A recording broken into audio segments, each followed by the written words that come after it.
I feel like there is a huge misconception that fear is a bad thing, when in actuality it is a natural emotion that kicks in when humans feel vulnerable to something that is potentially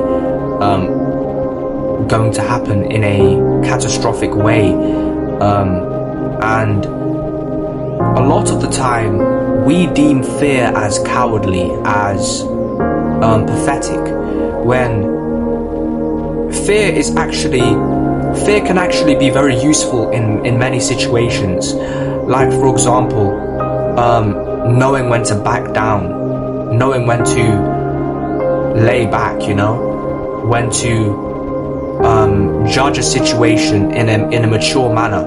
Like, for example, if you see a threat and you know that threat is the end all be all, and you wisely back down and you move away from that situation.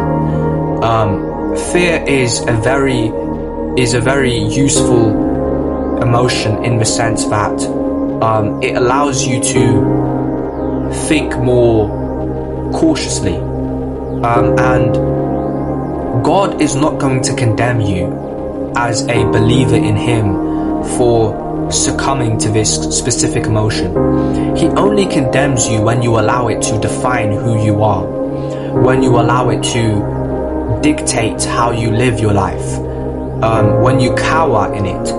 But when you use it wisely, when you control it, when you allow it to be something that isn't a crutch, but is actually a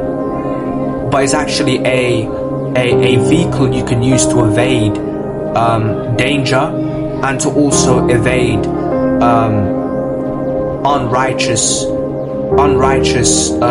ways of moving about life. God actually, I feel as if he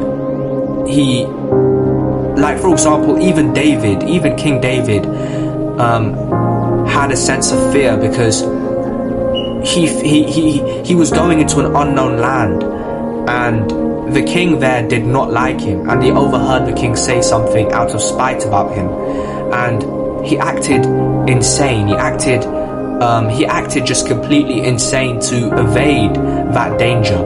And that type of fear is actually healthy, in my opinion, because it allows you to know and identify a threat in that particular moment.